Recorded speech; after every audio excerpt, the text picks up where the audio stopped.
Today's Monday, July 26, 2021. Coming up on Roland Martin Unfiltered, we are mourning the passing of civil rights legend Bob Moses. We'll talk with some of the pioneers of the civil rights movement about his life and legacy as a leader in the Student Nonviolent Coordinating Committee, but also with the Mississippi Freedom Democratic Party.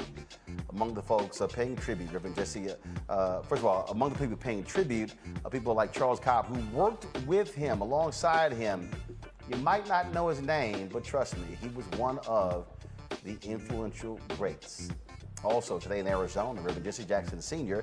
and Reverend Dr. William J. Barber took place to participate in the protest at the offices of Arizona Senator Kristen Sinema. We'll show you some of that. Also, an attendee at Kentucky Senator Rand Paul's virtual town hall, let's just say, used her time to film exactly how she felt. We'll show you that. Also, 15 years after his death, James Brown's family may have finally settled his estate, and thousands of kids now can be impacted with scholarships that he wanted to set up when he died in Wisconsin. Police officers under investigation for being caught on camera planting drugs in a black man's car during a traffic stop. Plus, my book club interview with Audrey Edwards, author of American Runaway, Black and Free in Paris in the Trump Years. It's time to bring the funk on Roland Martin Unfiltered. Let's go. He's got it. Whatever the miss, he's on it. Whatever it is, he's got the scoop, the fact, the find. And when it breaks, he's right on time and it's rolling. Best believe he's knowing. Putting it down from sports to news to politics.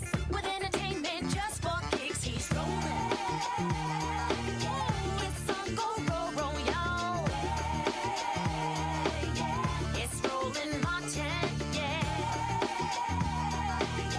Rolling with Roland now. He's funky, he's fresh, he's real, the best, you know he's Roland Martin now.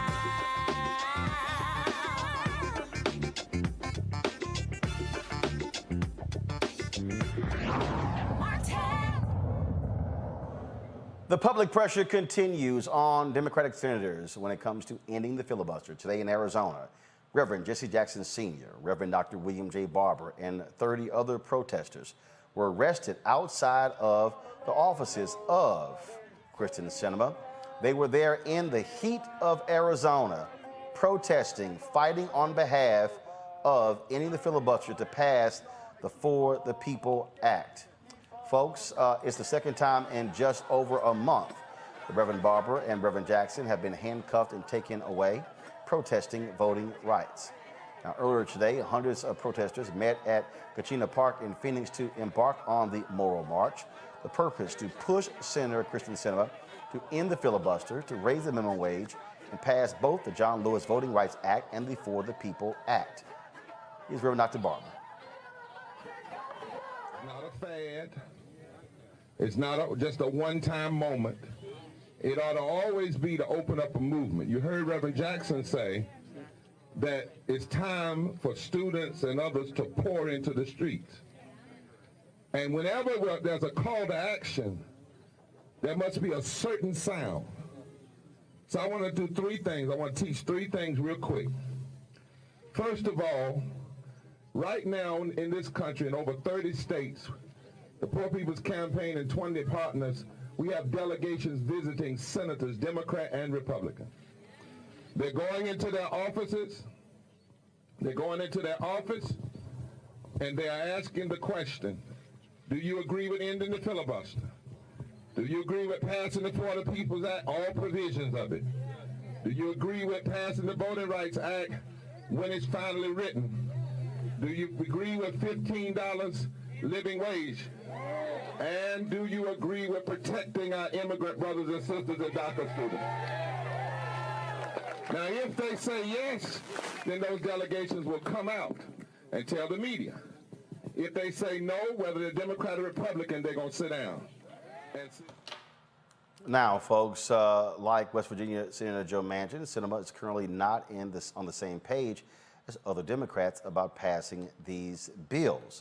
And so, Reverend Barber and others say they were going to continue these mass action, these civil disobedience protests. We will be with them tomorrow in Austin, Texas, actually in Georgetown, Texas, which is outside of Austin, Texas, where there will be 4 days of marches similar to Selma to Montgomery, protesting the Texas voter suppression bill and fighting for these very same issues. We will be live streaming these events as well on the next several days. Now, I want to go to my panel.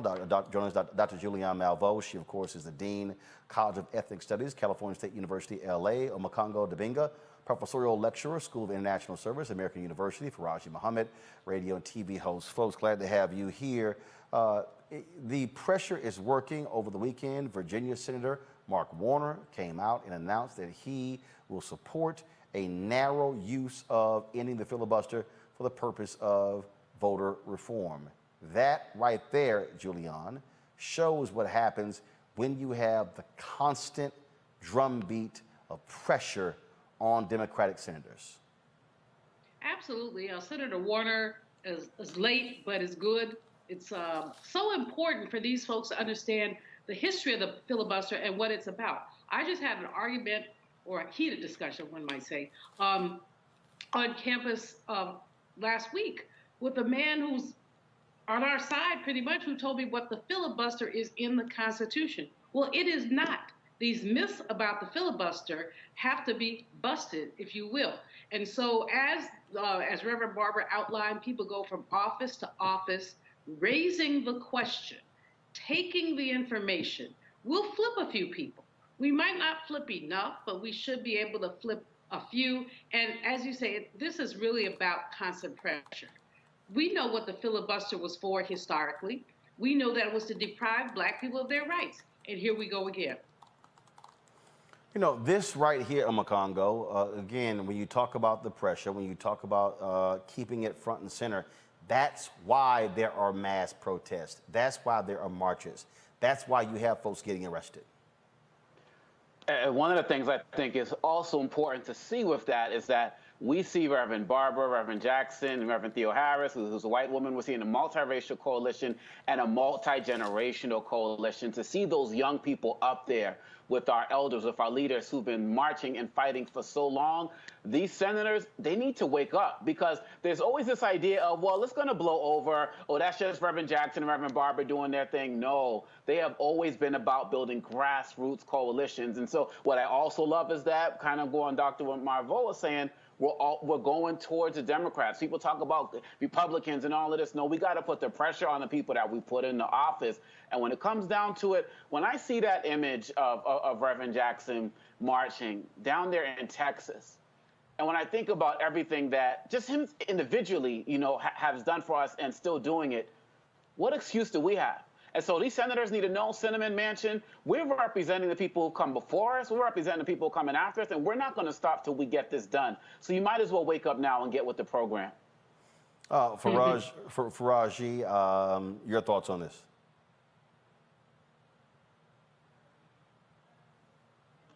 Okay, just real quick, I think that it's important that we keep in mind the timing of everything just as much as we talk about the actions that are being taken place. The timing of this, you have a new president who's been in office for about 6 months. You have a fractured Senate, you know, fractured House and Senate. We are at a different point politically. There's an awakening among a lot of the constituents in the United States. So to have this conversation about ending the filibuster, but most importantly, getting people to organize. I mean, when you start to see white people, young white people walking with Reverend Jackson and Reverend William Barber, when we're starting to have these bigger conversations about voting rights and how has been a tool, another tool used to deny Black people the right to vote, and just overall the humanity, you know, deny us our humanity in this country. When all of those things are taking place, the timing has to be perfect. And so it is important that we keep that in mind. And I think that we need to keep that at the forefront, because if we don't, you know, seize the moment, or as we often hear, if we don't seize the time, then we lose the momentum that we need. You know, we've been talking about this, Brother Roland, for a minute. The fact that 2022 is just around the corner. So you have to keep that added pressure because the time requires it, not just from the people's side, but from the political side. Who knows how things will change in 2022? So it is absolutely important that that pressure is kept on the Biden administration in this Congress this year. When we think about what's happening with voting, that, of course, was one of the biggest issues facing African Americans during the 1960s. One of the people who was one of the preeminent strategists during that period was Bob Moses. We found out on yesterday that Bob Moses had passed away at his home in Hollywood, Florida. He was 86 years old. His name is not one that many people would recognize. It is because Bob Moses purposely chose not to allow himself to be turned into a civil rights celebrity. He wanted the focus to actually stay on the work. In fact, it was one of the reasons why he left the movement in 1964, and then, of course, he began to speak out against the Vietnam War at the first mass rally here in the nation's capital. And 5 years after he was past the age to be drafted, all of a sudden he got draft orders. He and his wife left America, moving to Tanzania. Bob Moses was the field director for the Mississippi field director for the Student Nonviolent Coordinating Committee. He, of course, an influential voice, a giant in the movement. Joining us right now are two folks, one who knew him quite well. They worked alongside of each other. He also was the co-author of Bob Moses' book. Glad to have Charles Cobb with us. Charles, it is, you and I talked yesterday, Charles, and he was a towering figure that a lot of people didn't know about. Yes, that's true. But let me add to that, a lot of people didn't know a lot about the struggle that was unfolding in the Deep South. So, talk about it, because it was again, as you and I were talking. Philip Agnew told me this great story. You know Philip very well. We of course had the great Facebook conversation between the two. Right. Philip said, because I wanted Bob to be a part of one of these conversations, and they politely turned us down. And what was interesting about that was Philip said, Roland, Bob could be sitting at a table for dinner and literally say nothing. He said he would just listen, let everybody else talk, and he would just listen and barely say any words. He was shared with folks just how he was a quiet force, not one of the folks who's going to be out there giving major speeches and standing in front of the whole world. That is true. But remember, you're talking about speeches, you're talking about rhetoric and the like. Bob talked to people, ordinary people, and the conversations were fairly straightforward and ordinary. Bob simply was not full of a lot of rhetoric. It was his makeup, his instinct, politically and otherwise, was quiet, direct conversations, trying to encourage people to step forward and take some sort of action. I did get a chance. I wanted to act. One of the things that I did, Charles, I've made an effort to try to sit down and have as many one-on-one conversations with civil rights veterans, leaders. I was really looking forward to 60th anniversary here in D.C. last year. COVID canceled that. You guys are going to have it virtual this year. And I wanted to be able to have some. I want to be able to have some of those conversations. And one of the folks I wanted to talk to was Bob, because in all the different books I read, it was amazing. I kept coming across his name, and it was interesting because I'm reading these books and I'm going, why is it that I haven't heard more about this guy? And he was a school teacher in New York who decided, after seeing what was happening in Mississippi, he said, I've got to go help. Hello. Charles? Hey, how you doing? Charles Cobb? It looks like we lost Charles Cobb. Y'all, let me get Charles back and let me know we have him back. Dr. Greg Carr, I want to pull you in, Howard University. Greg, just share with us again, as I was saying, looks like we have Charles Cobb back. So, Charles, I was making the point there. I was making the point there I'm that always willing to listen to Greg. that Bob was just a regular, ordinary school teacher, but he saw what was happening in Mississippi, and he said, "I need to step up and make a difference. I need to go to Mississippi." Yes, but it's important to understand in terms of his decision to do that, the influence of one of the great figures of 20th century black struggle, Ella Baker, who was really the major influence on Bob. Bob told me once, we were talking about how he got involved. Can you hear me? Yeah. Now I can hear Charles. Okay. Well, to understand what Bob did, you have to understand the influence of Ella Baker, and one of the great figures of 20th century struggle. And Bob told me once, he grew up in New York, in Harlem, and he had no idea. He had been gone to school and learned all about the Cold War and the Iron Curtain. It never occurred to him until he met Miss Baker, and Miss Baker set him on a trip throughout the Black Belt South that there was such a thing as the Cotton Curtain, behind which violence and the denial of political rights was routine and ordinary. I mean, it gets to Bob's ability to listen to people. And Miss Baker was the one who gave shape to Bob's thinking. Miss Baker was, 57 years old when she encountered us in SNCC. So she was Miss Baker to us and paid careful attention to. And Bob paid careful attention to her. I say this to say you cannot understand Bob, and you cannot understand the continuity of black struggle without bringing up Ella Baker, a name less well known than Bob. Could you hear any of that? Yeah, absolutely, Charles. Well, we talk a lot about Ella Baker on this show because you're right. One of the most unheralded, activists, if you will, and someone who folks don't know about, but who really was the continuum from progressive movements in New York to NAACP to SCLC to SNCC to women's organizations through the 60s and 70s into the 80s as well. And so, she was, again, the connecting force, if you will, to all of these different organizations.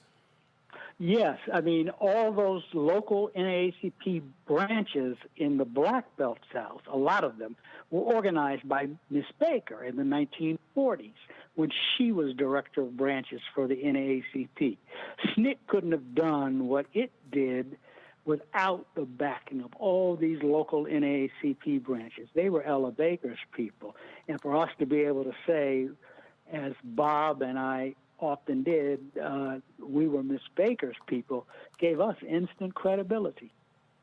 Tell us about, first of all, we know, of course, we're talking about his civil rights work, but an extension of that was his belief in teaching black kids math. His book was called, folks, if y'all can pull his book up, Radical Equations, Civil Rights from Mississippi to the Algebra Project. You co-authored that book with Bob. And so just share with folks again, just how he was just such a huge believer in teaching our kids math. Well, Bob was really a huge believer in the importance of literacy to struggle. And he made the point over and over again, particularly in talking about the founding of the Algebra Project, there's always been a question of literacy tied to civil rights and freedom. That's why black schools were outlawed in the 18th and 19th century in the days of slavery. That's why you had the kind of segregated schools you had in the 20th century. There's always been a question of literacy tied to civil rights struggle. And Bob's argument with respect to the Algebra Project was that you need to put math literacy next to reading and writing literacy in order to have full citizenship in the 21st century, when what was the industrial era that had defined America was now also becoming a technological era in which math and algebra were much, much more important. And so Bob was making the case that you could not be a full citizenship without complete literacy, that you could not go to college in the 20th century, in the late 20th century, and walk through the doors and say, oh, I never did get that reading and writing stuff. You could go to college at that same period and say, and I never did get that math stuff. And Bob wanted math placed right next to literacy and reading, right next to reading and writing. If a person was going to function as a complete citizen, and math, he felt, was the key to developing the kind of literacy that he wanted to. And he argued politically that the state deliberately kept young black people illiterate when it came to math. That's sort of the first short, compressed version of Bob's thinking.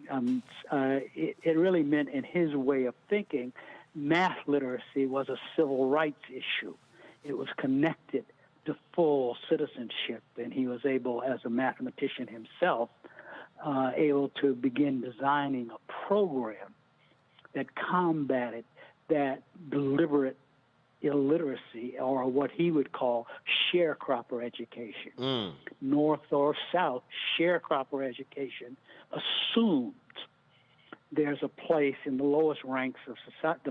The lowest ranks of society was where black people belong, and they set up the whole system to keep black people uneducated.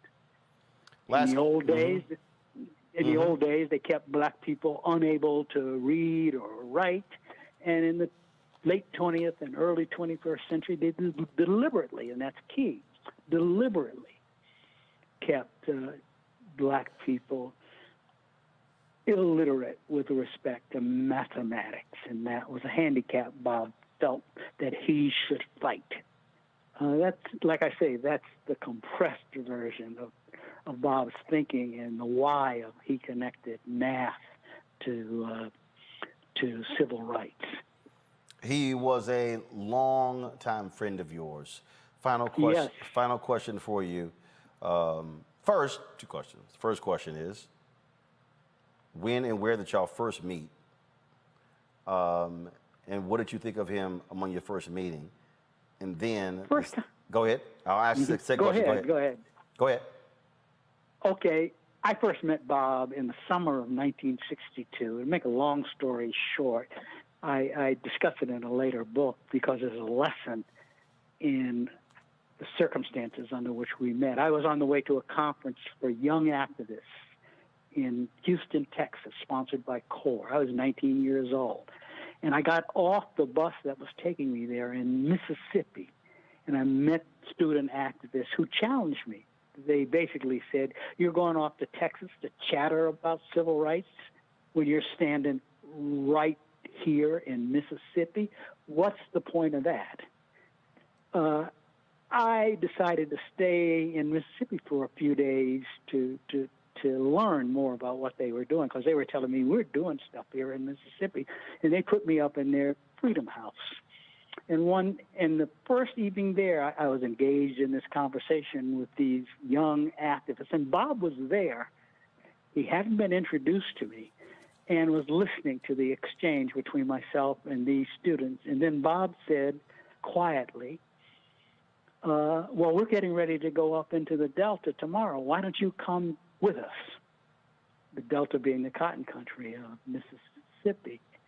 And I decided I could do that. It was summertime. I wasn't in school. I didn't need to go to school. I didn't need to go to a conference. And I went up there to take a look. And that's when I began my conversations with Bob on that trip in 1962 up into the Delta. And to make a long story short, I didn't get out of Mississippi for almost 5 years. I wound up staying there in Sunflower County, Miss Hamer's home county, and working on issues of voter registration with people up there, and one thing led to another. And I'm having conversations with Bob all the while, because Mississippi to me, I mean, it was like a foreign, I'd never been in a place like Mississippi. You know, until then, as a kid from Washington, D.C., all Mississippi meant to me was it was the place where Emmett Till was murdered. Mm-hmm. And so Bob and others are educating me, if you will, on their thinking about change in Mississippi. And at the end of the summer, you know, I felt I couldn't just say to people I'd been working with, and in many respects, getting their lives placed in danger. I couldn't say at the end of the summer, well, folks, it's been interesting, but now I got to go register for classes because I was a student at Howard University, and I just couldn't do that. So I wound up staying. It's, you know, and Bob and I became very close during this period because he and I were the only two people from the North working in that movement there full time. The only other person was a guy named Frank Smith, a Morehouse student who came over from Georgia. So Bob and I, you know, had a running conversation as we're sharing experiences about early 1960s Mississippi. He really, in some respects, was the older brother, the big brother, teaching the younger brother about what he had gotten himself into. And that really makes you close to a person. I think soldiers who fought in wars will understand what happened. Last question for you, Charles. What do you want the folks watching and listening to know, understand, and learn about your dear friend, Bob Moses? Well, his intense commitment to organizing at the grassroots, his belief that the real strength of black people is found at the grassroots.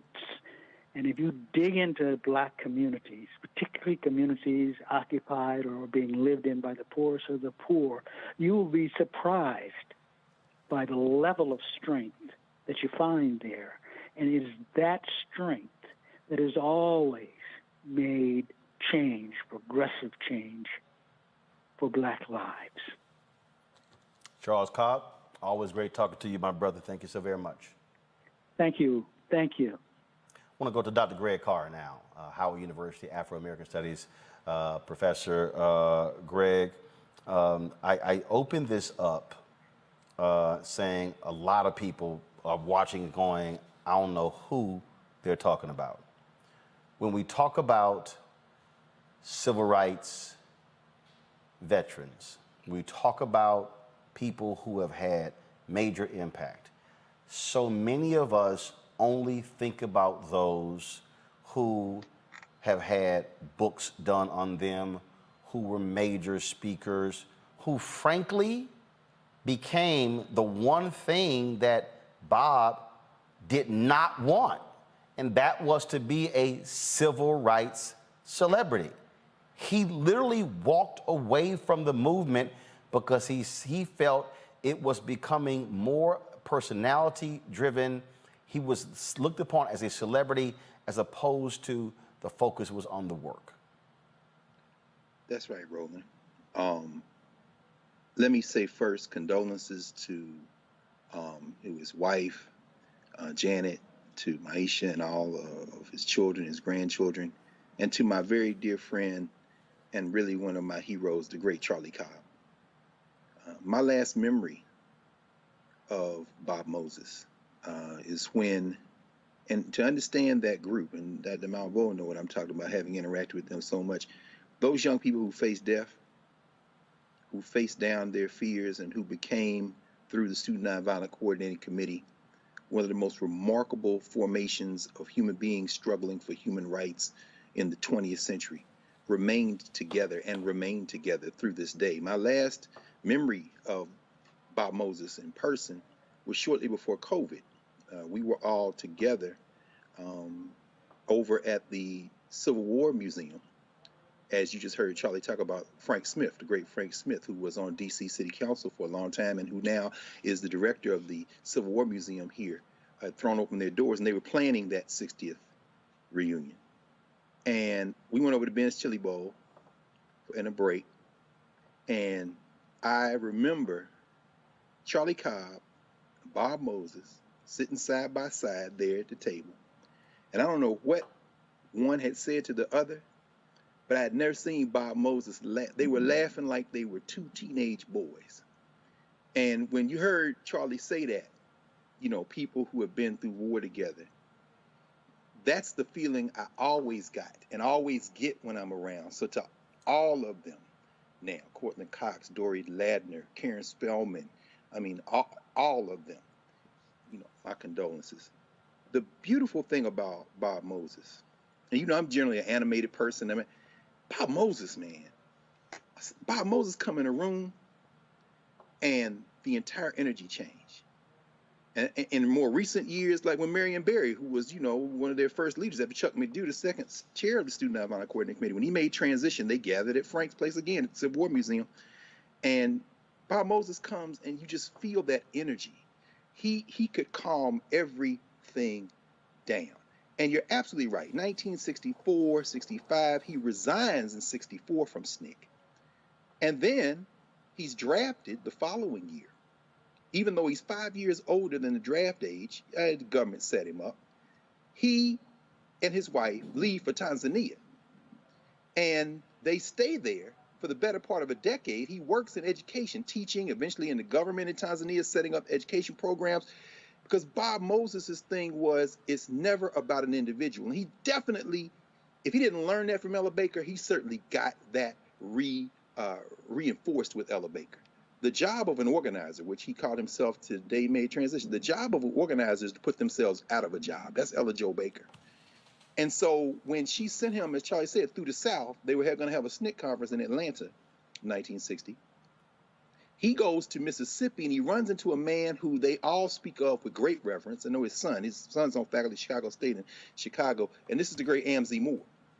And Amzie Moore, Mr. Moore, who was over the Cleveland, Mississippi branch of the NAACP, was interested in voter registration. And whether it be Charlie Cobb, whether it be Bob Moses, they will tell you to a person, you know, it was Amzie Moore and those local people in Mississippi. Eventually then they connect with another brother, C.C. Bryant, because Bob Moses promised in 1960 he would come back in 61. It is Amzie Moore who gets Bob Moses, and then it says, I'm going to go to this meeting y'all going to have at SNCC, which Bob didn't go to. But he said, I'm going to go and I'm pushing voter registration. And that's what turns those young people to voter registration. And over the next 4 years, from 61 to 65, there's no more remarkable moment in the history of this settler state than what those young people, in conversation with and connection with the people of Mississippi, did. And we cannot overstate what they did. In fact, it's so funny, you're talking to Charlie Cobb. Charlie Cobb, in December 1963, wrote a proposal for something called freedom schools. And so the brother you just heard from was the guy who said we should bring these schools in here and jailbreak this education system and connect it to political education. And of course, he's following in the footprints of and alongside Septima Clark out of South Carolina. And in Philadelphia, we're in our 21st years of Philadelphia Freedom Schools. And later this week, we're going to talk long and hard about Charlie Cobb. About Bob Moses, and I'll stop with this for now. Because in 2002, when Bob Moses and Charlie Cobb wrote that book, Radical Equations, I reached out to Bob Moses and said, brother, will you come to Philadelphia? I've picked this book for our Freedom School high school students to read. And we had about 200 some students, about 230 students. He was teaching high school, Roland, in Jackson, Mississippi. Now, this man taught at Harvard. He taught a class at NYU Law with my former colleague at Howard Law, Addison Francois.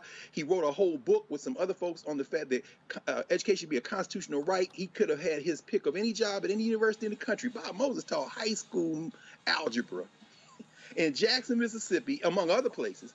And he sent word back, I can't leave my classroom, but I'll send my friend. And Dave Dennis came and spent time with us working through that book, which I encourage everybody to read, Radical Equations.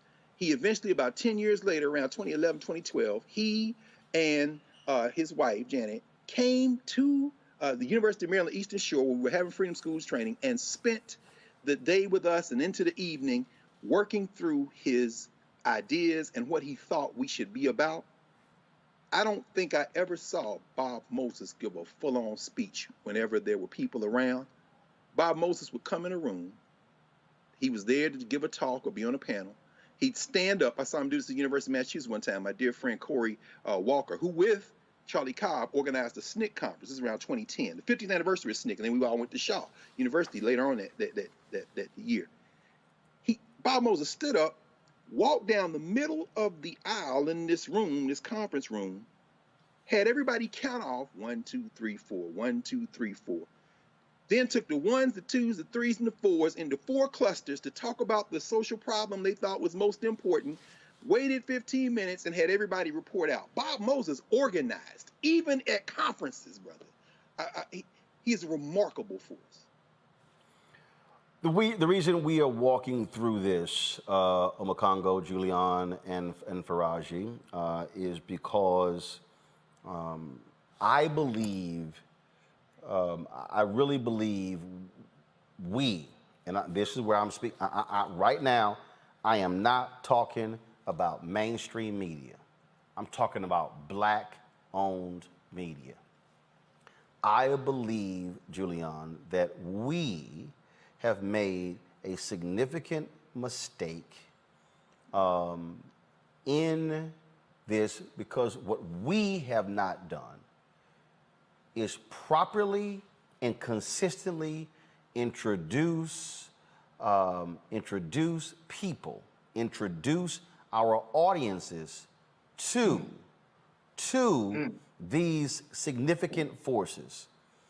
I've often said, Julian, that the greatest mistake that we've seen from people is that we get so caught up in the hype of the major events, but we don't spend our time dealing with the strategy, the planning, the organizing, the mobilizing, all of those different things.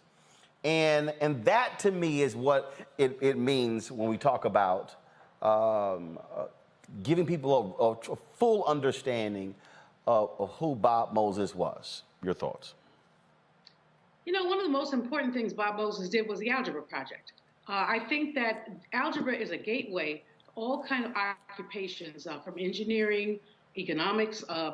The Algebra Project, really, he took his civil rights passion and talked about mathematical literacy. And we know how many of our people get ripped off because they didn't read the fine print because of all of that. So in addition to his many, many accomplishments, I think it's really important for us to think about the Algebra Project in the context of what our people are learning, our young people are learning and not learning today. And we know so many of our young people are math phobic. We know that teachers do not encourage our young people. So this man had an amazing vision to go from really being in the trenches of the civil rights movement to being literally moving with education and talking about algebra and mathematics. And he was funded for it, of course, and brought a lot of people in. Some estimates say as many as 40,000 to 50,000 young people took algebra because of Bob Moses. So even as we look at his civil rights legacy, we need to also look at his educational legacy and how important that was. That right there, Omokongo, I think is what's critically important. And again, I think that that's why when we do roll call, that's why when we have these Black History Month events, when we have MLK Day, and especially on MLK Day, I consistently say to people that the national holiday of the Reverend Dr. Martin Luther King Jr. is not about him. The holiday and the statue really is a monument to all of the people who were involved in the movement. And I think we do a disservice when we talk about folks in that period and we only say Reverend Dr. Martin Luther King Jr. and folks stop there.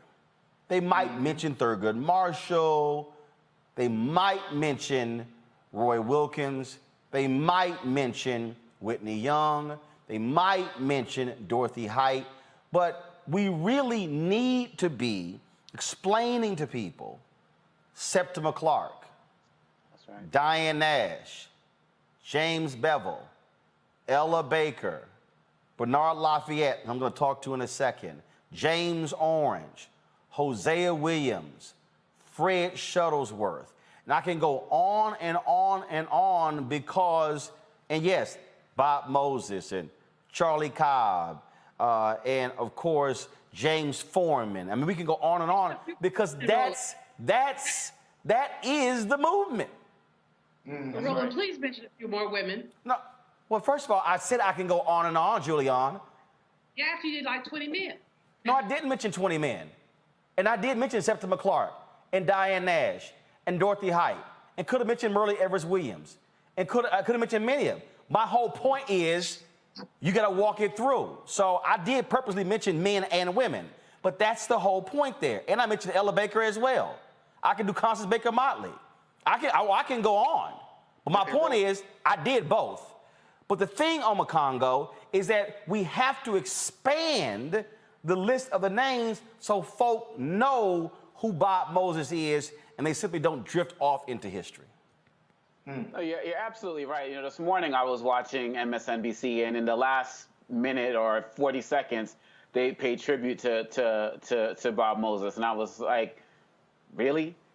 This is what we're doing right now? Like you said, taking this time, drawing it out. We need to let people know in our community and in our the media that we do run, that we pick our leaders. We pick the people who are valuable to us, who we are going to pass on to the next generation. Seeing Bob Moses pass is very sad for me because coming from Boston, came up with my dad, you know, there, my family and his kids, Maisha with the Young People's Project, we've worked together. Omo Moses with Math Talk, we've worked together, and they're continuing on his legacy, which is great to see. But you're right, Roland. We can't let mainstream media, mainstream academic institutions pick our leaders. No one's going to learn the truth about Ella Baker at these universities or on this television and right now. And so what Bob Moses is doing as he now becomes an ancestor is he's reminding us that it's not about who they say our leaders are, it's who we say our leaders are and what we do to honor them. We need more Dr. Great Cars in this world who can just shoot off this history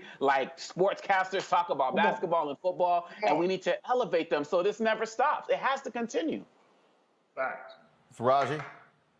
Yeah, I mean, I'm with my brother there. I mean, one of the big things that I'm hearing from the history of Bob Moses is the fact of sacrificial leadership. I would remember talking to Dr. Ray Wimbush, the author and the scholar, and he said when we had this conversation around Fred Hampton and the movie Judas and the Black Messiah, he was saying to me, he said, Faraji, we don't have sacrificial leadership like we had back during the civil rights period. And to break it down for folks, sacrificial leadership are those individuals who don't see themselves as celebrities. They don't see themselves as bigger than the movement. They're not trying to brand themselves as movement leaders. These are folks who are serious about organizing people. They understand that fundamental change and generating power comes from unified people. And so when they are when we look at individuals like a Bob Moses and all of the roles, all of the names that you shared with us, Brother Roland, I think it's important that we understand, especially emphasize for the next generation, if you want to make a change, if you want to really make a difference, you have to remove your ego, your personal interest, your personality can still stay there, but you got to remove the stuff that will distinguish you from other people and just fall into line and be among, as you mentioned, Brother Roland, be among the greats, to not be seen as a big guy or the big, I'm this guy, I'm that guy. You just happen to be the one to push the struggle for freedom, justice, and equality along. And that's where we got to go. I mean, there is not enough conversation around sacrificial leadership. Even now, we still have this view of Messianic leadership where we need somebody from the top, and we're not talking about white folks, I'm talking about black people. We say, oh, what about the Honorable Minister Louis Farrakhan? What about Jesse Jackson? What about Reverend Al Sharpton? And what are they doing? They don't need to do anymore. You got people that, like myself and many others that come on this show in particular, who should be out there, we should always be the ones running. And I remember, I'm going to close it like this. The Bible say what? That you have the older folks for counsel, the elders for counsel, and young for war. So while we have those folks still among us, why not take advantage of the wisdom, the guidance, and the experience of them working in a very, very unjust system? One of the big things, and this is what I appreciate you about the generational talks you've been having, Brother Roland, is the fact that there's no other group of people that shoot themselves in the foot by denying their ancestors, their elders, and those who came before them. Yep. Like the way we as black people do. And one of the things that I had to grow and learn as I was as an organizer in Baltimore is that as a young person, I can't shoot myself in the foot and say, I don't want older people at the table. That's crazy. Yep.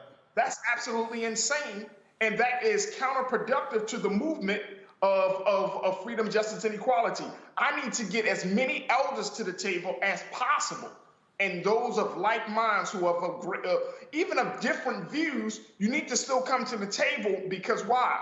The movement for freedom, justice, and equality is paramount. It is more important than the personality of the organizers and the individuals who are helping to push the movement forward. One of the folks you're speaking of is Bernard Lafayette, who also knew Bob Moses well. Bernard, it's always a pleasure seeing and talking with you.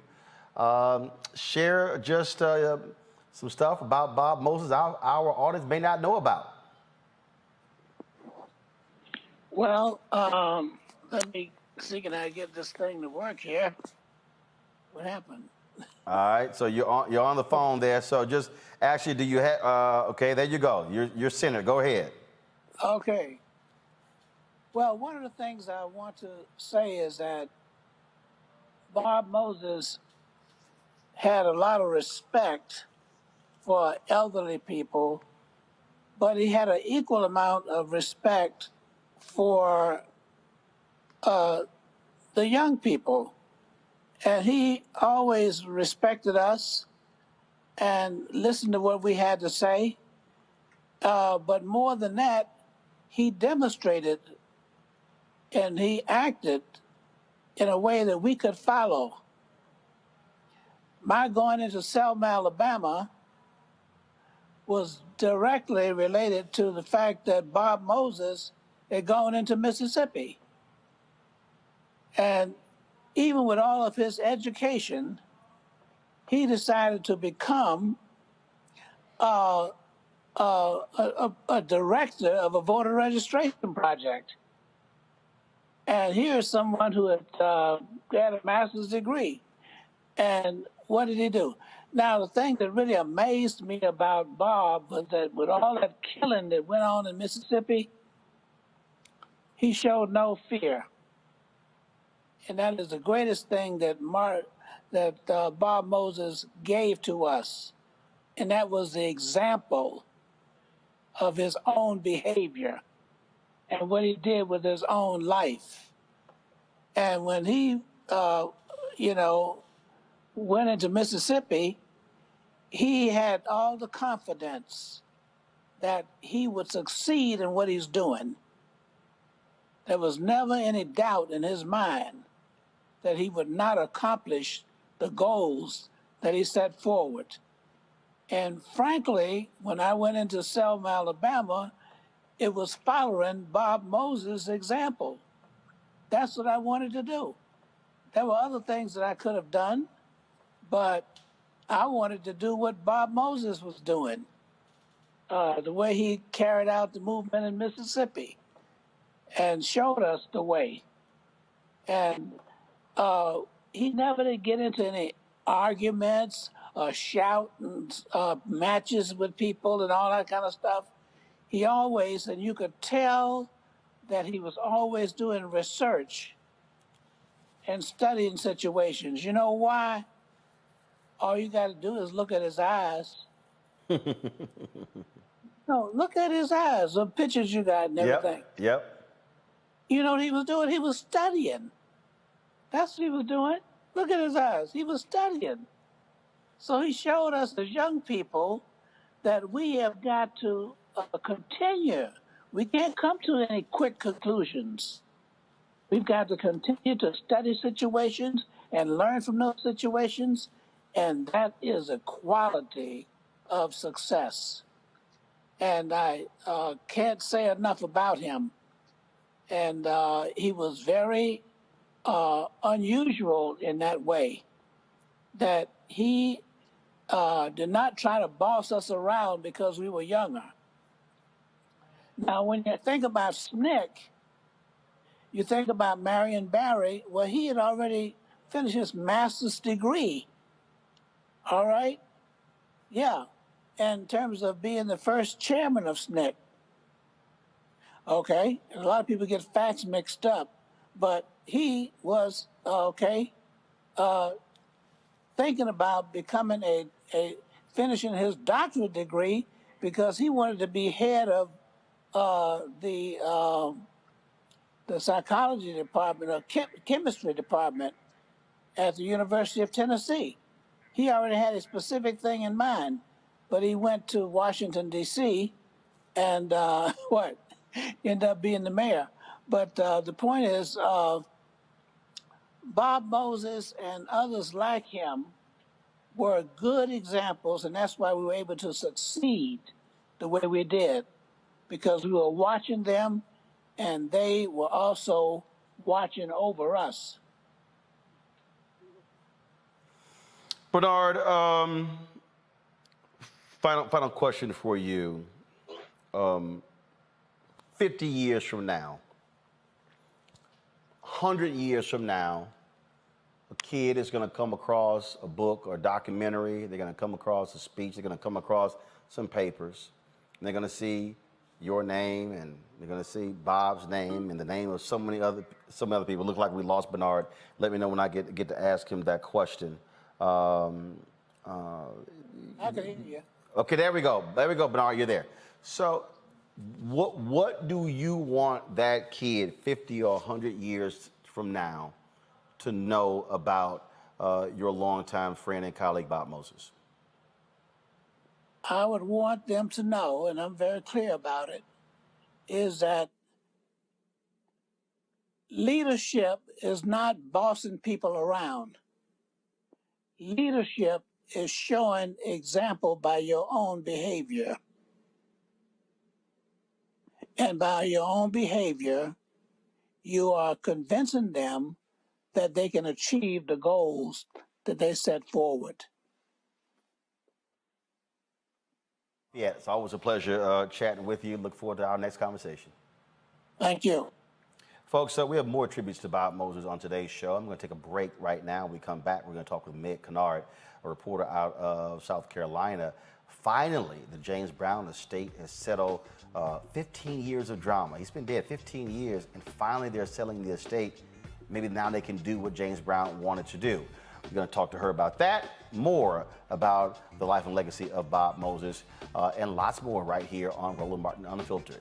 Don't change that dial, because trust me, ain't nobody else doing anything like we're doing tonight. Back in a moment. The same forces that are trying to pass these bills across the country, but here in Texas, to, yes, suppress, to stop, to undermine the vote. The same folk that block you from having living wages are the same folk that wouldn't fix your utilities problem. In this time, when our voting rights are under attack and economic justice is being denied, We're launching a season of nonviolent moral direct action to demand 4 things by August the 6th. the 56th anniversary of the signing of the Voting Rights Act. Number one. Yes. End the filibuster. Number two. Yes. Pass all provisions of the For the People Act. Fully restore the 1965 Voting Rights Act. Yeah. Yes. And number four, raise the federal minimum wage to $15. Pass the For the People Act. That is the last best hope for voting rights, not just in Texas, but Georgia and Florida and about a dozen other states. Pass the John Lewis Voting Rights Bill and the For the People Act. Let our people vote. The Latinx community is the rising electorate in Texas, and our representatives are threatened by these shifting demographics. Our pathway to citizenship, to a living wage, depend on our access to the ballot. This is not just a black issue. That's right. This is a moral, constitutional, and economic democracy issue. Poverty is reinforced by public policy. And what happens in Texas, as well as in America, we create policies that perpetuate poverty, and then we criminalize the poverty that we create. There's only so much we can take, and it's time for us to stand up and speak loudly against what's happening here. I think in Texas that it is time for a Selma-like. I think we ought to march from Georgetown to Austin. And we ought to come to Austin, but we ain't coming to Austin just for Austin. We come to Austin to save the Washington, D.C. Which side are you on? And don't tell us you can't do all of this. You must do all of this for the soul and the heart of this democracy. Forward together! Forward together! Forward together! Racial injustice is a scourge on this nation, and the black community has felt it for generations. We have an obligation to do something about it. Whether it's canceling student debt, increasing the minimum wage, or investing in black-owned businesses, the black community deserves so much better. I'm Nina Turner, and I'm running for Congress to do something about it. Hello, everyone. It's Kiara Sheard. Hey, I'm Taj. I'm Coco. And I'm Lily. And we're SWV. What's up, y'all? It's Ryan Destiny, and you're watching Roland Martin Unfiltered.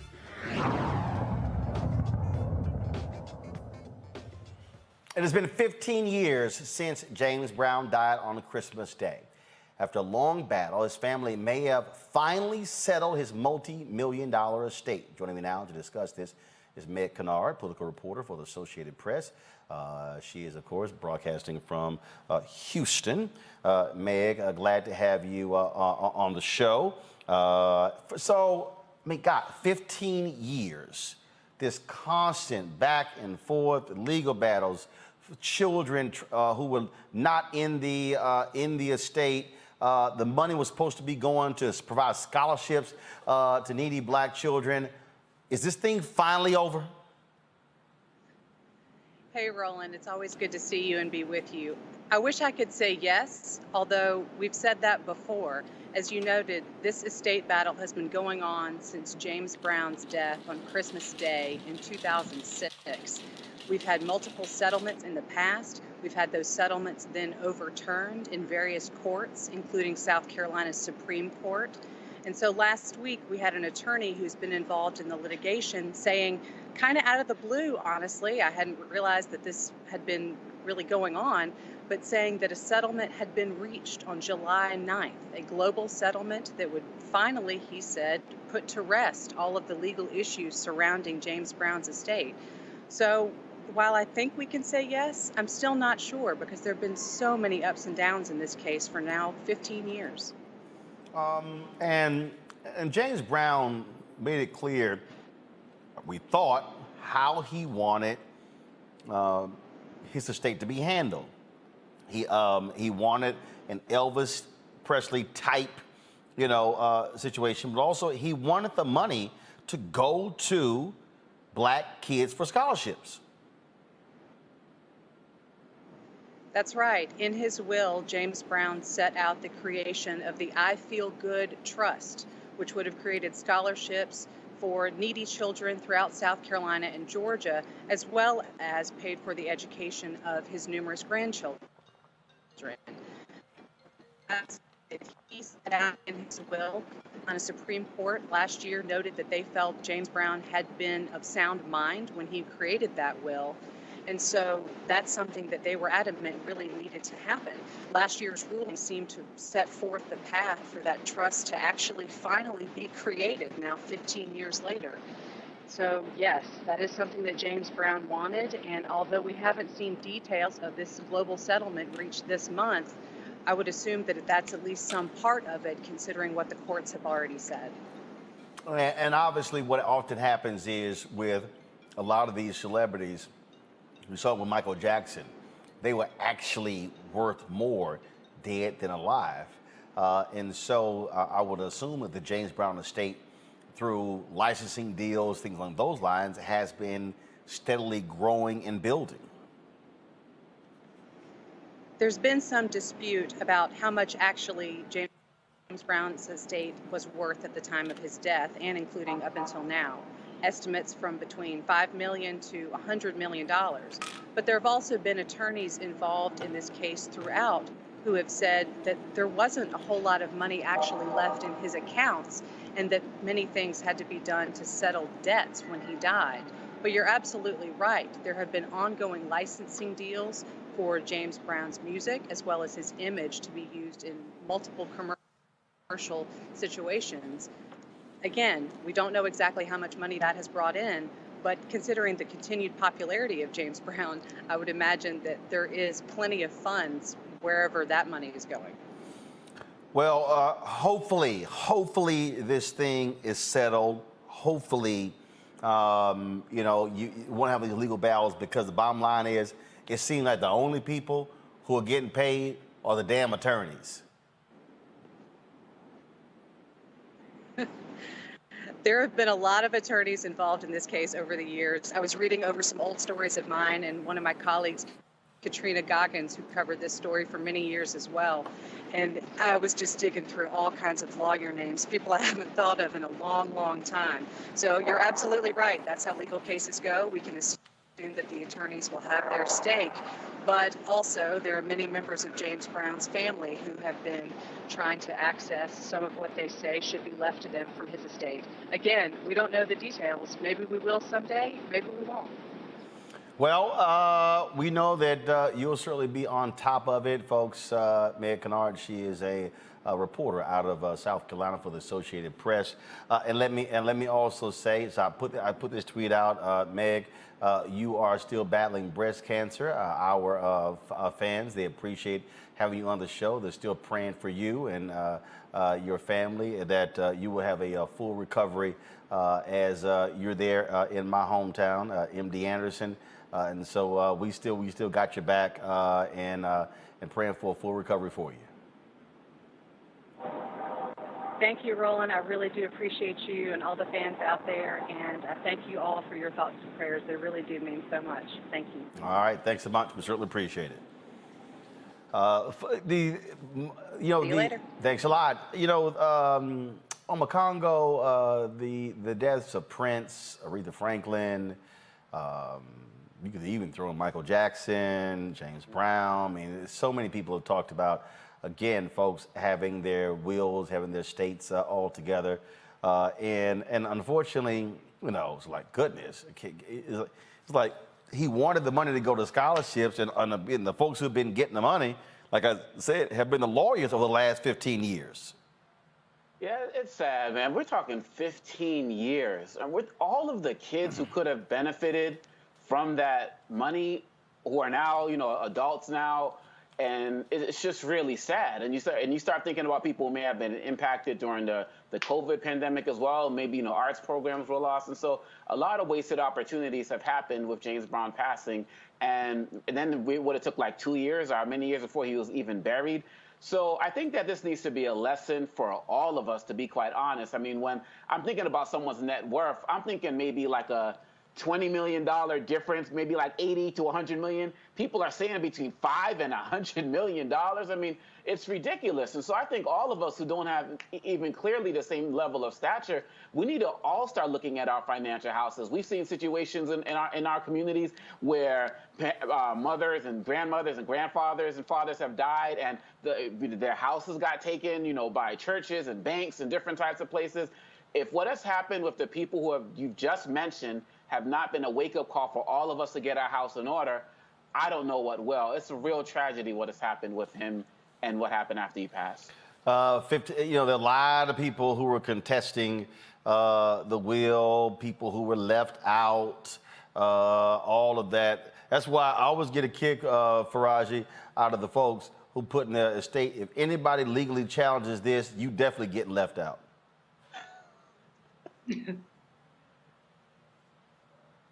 You on mute.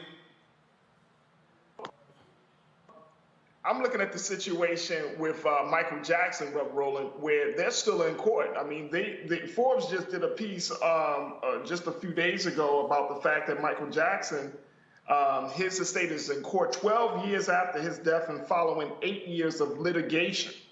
And they're also talking about whether the wealth tax if that would apply to Michael Jackson's estate. I mean, and I'm with my brother, like when we look at the amount of money, and correct me if I'm wrong on this, Brother Roland, but I saw an article, and I forgot who mentioned it, but they said that Michael Jackson made like crazy, nearly $1 billion after he died. And so when you're looking at that amount of money coming in, and then you got all of these people at the table, you got the lawyers, you got the family members and all of that stuff. And then you look at the will. I was surprised to hear, and again, correct me if I'm wrong, but I did hear, like, for example, that Aretha Franklin didn't have a will. And when you look at a situation like that, it's almost like we have to teach our people in particular about the importance of generational wealth, but we also got to teach them about wills, the importance of having a document, a legal document that will outline how your assets and your money and all of the things that you've acquired over your life, how that should be, distributed or spent or given away. There needs to be that. And there's not enough conversation, especially within our community, around these issues. And I mean, we got to even go back to the fact, Brother Roland, and I see this all the time, and I know this is not quite the same thing, but if you die, that you don't have to go to a GoFundMe, that you have life insurance, that you understand the importance of thinking about life for your family if you're not here. If we're not having those type of conversations, but we're constantly having conversations around getting money, but not necessarily knowing how to spend money, and damn sure not having conversations on how to save money in case something happens to us, then this is all for naught. Hopefully, Julian, there's an actual settlement. I mean, I was looking through some stories there, and Meg is right. There were like multiple stories about settlement after settlement after settlement, and those before were not true.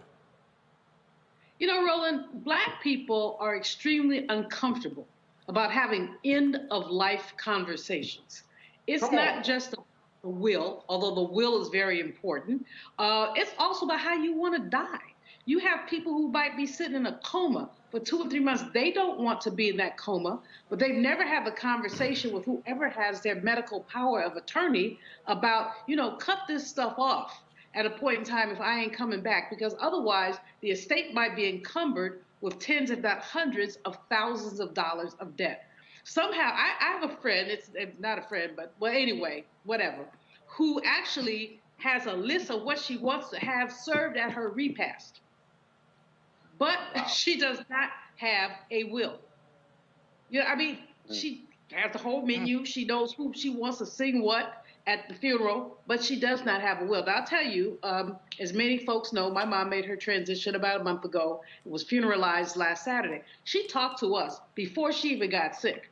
This is who gets this is who gets that, and I don't want you little heathens fighting about anything. I mean, she was very clear. So if anybody's surprised, we didn't think that everything was necessarily fair, but it's what she wanted. It's her stuff. And so that's what we have to be able to have those conversations. But black people don't want to do that. For whatever reason, you're going to die, y'all. You really going to die. You might not die tomorrow, but you will die.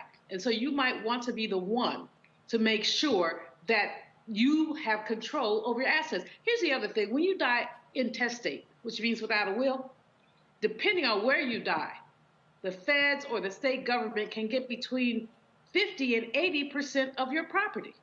Now, you've been paying taxes all your life. Wow. But the government can take your stuff because you chose not to leave a will. So I don't care if you're 25 or 95. This is an important conversation. The drama around James Brown, Michael Jackson, Prince, call the roll. Did these people think they were going to live forever? Folks, let's go to a story out of Wisconsin. The Caledonia police officers are under investigation after being caught on the camera appearing to plant drugs in a black man's car during a traffic stop. Hey, bro, what's that? What's what? That you just threw in here. What's what word? I got you on camera, bro. I got you on camera. We're all good. Hey, bro, you just threw that in here. Yeah.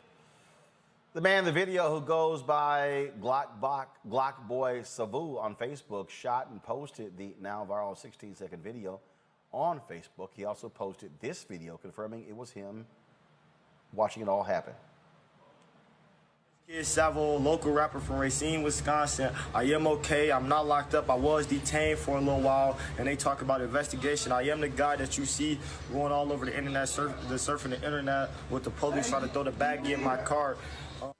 I am okay. I did not get arrested, but I am taking legal action. I have contacted a lawyer due to the weekend. It's not going as fast as supposed to. The process is going a little slow. I have sent the video to news articles and everything.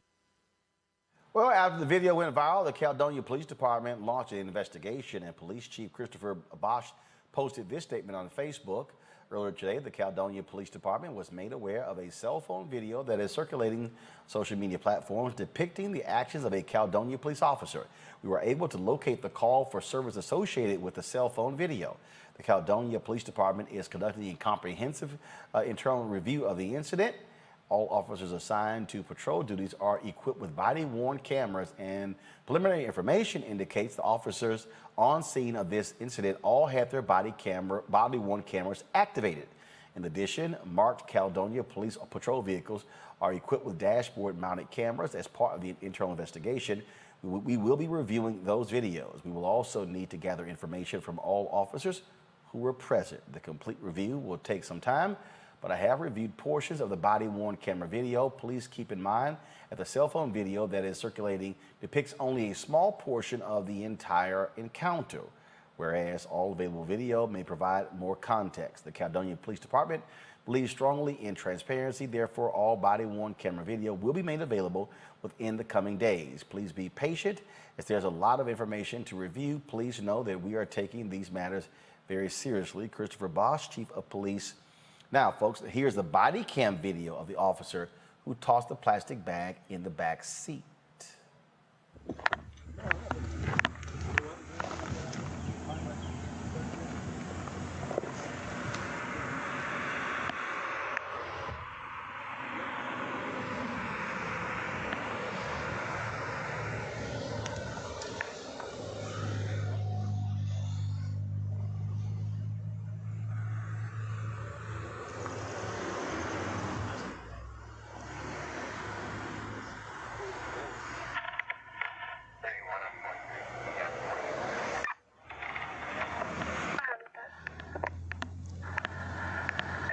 I got specks of green. You're good to search if you need to.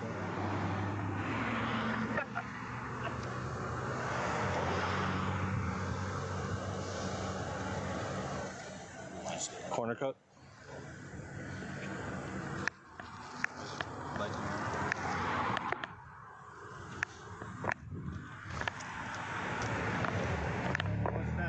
What's what?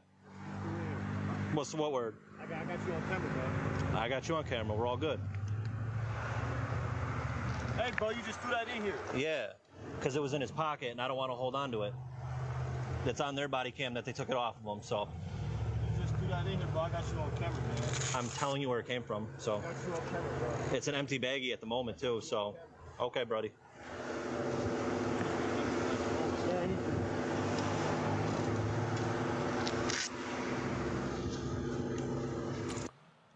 So what you saw there is, again, the body camera footage of the officer throwing the baggie on. Now, if you look at that video,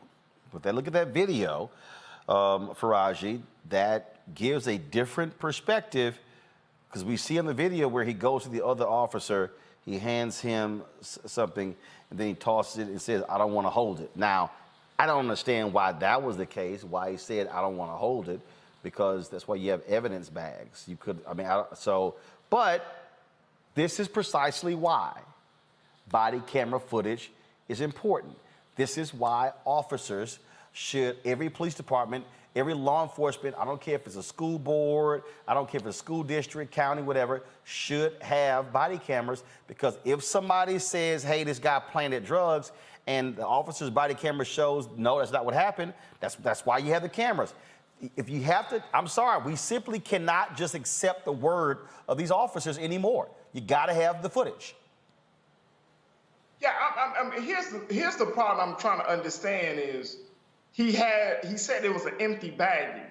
So why not? He said he didn't want to hold it, but he wasn't holding it. He asked from the other officer that for the bag. Second thing is, okay, if you have an empty bag, then why don't you just bring it to the attention of the passenger? Why don't you just say, "Hey, look, here, we found this in the car. It's empty. Just do something with it." I mean, it looks suspicious. Now, I get it. At first, I was like, I don't know. But I'm not understanding here why this officer decided to do what he did. He looks suspicious as hell, Brother Roland. He just looks suspicious as hell. But here's the big thing about this whole situation. This is exactly the reason why Black folks get anxiety when we come around police officers, because we don't know what's going to happen. I often hear from police officers, "Well, I was always, I'm feeling like my life was threatened, my life was in danger." How do you think we feel when you pull us over? And I mean, it doesn't matter. And when you have a police officer who is throwing stuff into your car that could potentially incriminate you for something, and he does it so nonchalant, like, "What? What? Oh, I got you on camera. Well, I got you on camera. I didn't want my partner to hold it." I mean, it's just so nonchalant. But it's those type of moments that can either get us locked up or killed. And we just can't risk those type of moments anymore. I mean, I'm glad that they want to do an investigation, but just the simple fact that the officer made a judgment call like that, he should be dismissed from the force. Absolutely. Juliana, go ahead. Absolutely. No, I mean, I think the brother's absolutely right. This is ridiculous. First of all, there are evidence bags. There are all kind of reasons that he did not have to throw that bag in that man's car. All kind of reasons. Who knows what would have happened had the gentleman who was driving not said, "I got you on tape." You don't know what kind of trace evidence there was in that bag and where the trace evidence came from. Come on, Doc. This is an absurdity. It is a total absurdity, and it's enough. I mean, this is why, and forgive me, brother, if I pronounce your name wrong. Is it Faraji? Yes, Faraji. Faraji, this is why you were so animated about this, because Black people, Black men, and especially young Black people, encounter this crap all the GD time.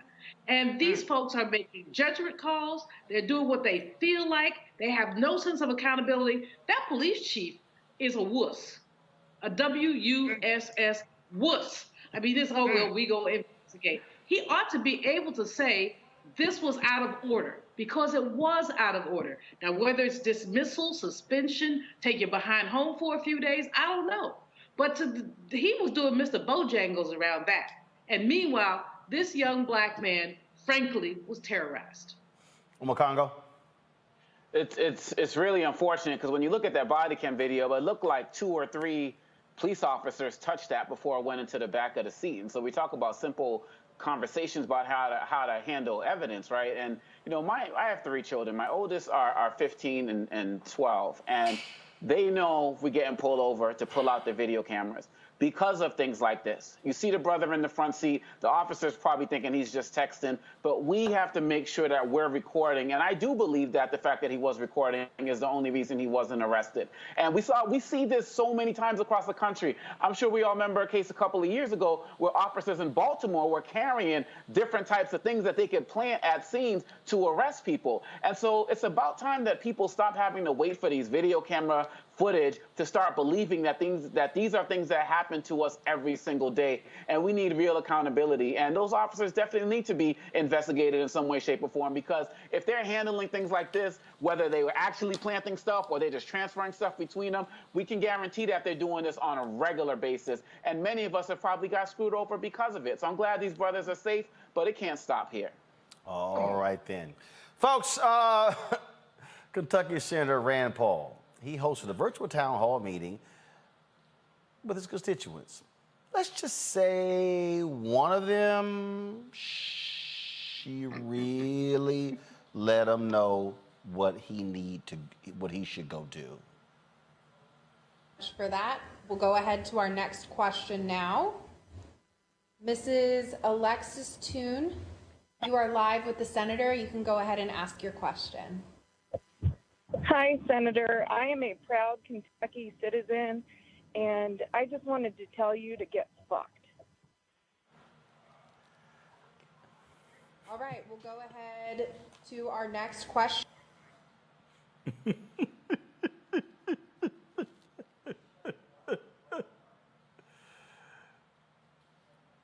Y'all pull the panel up. Obakongo, You know, pretty much. Man, look, when you couple that with the video that surfaced of the guy who confronted Tucker Carlson, you know, in a grocery store or something like that, these folks are pissed off, and it's about time that these guys are hearing it. You got a guy who's a doctor who's denying the vaccine, denying masks, and the people of his state are suffering, and these people just don't care anymore. They are being blunt, and they have no fear of repercussions, and the response of the colleague taking the calls was just priceless, man. I'm sorry. Faraji, the caller is Alexis Toon. The caller posted the exchange on TikTok saying, for some unknown reason, they called and asked if I'd like to join the town hall Q&A. So I took the opportunity, and I ran with it. Now, it's not clear what Toon's issue with Rand Paul is, but he's been criticized for the stances he has taken during the pandemic. Yeah, I guess Alexis like, I'm going to let you know you need to get laid.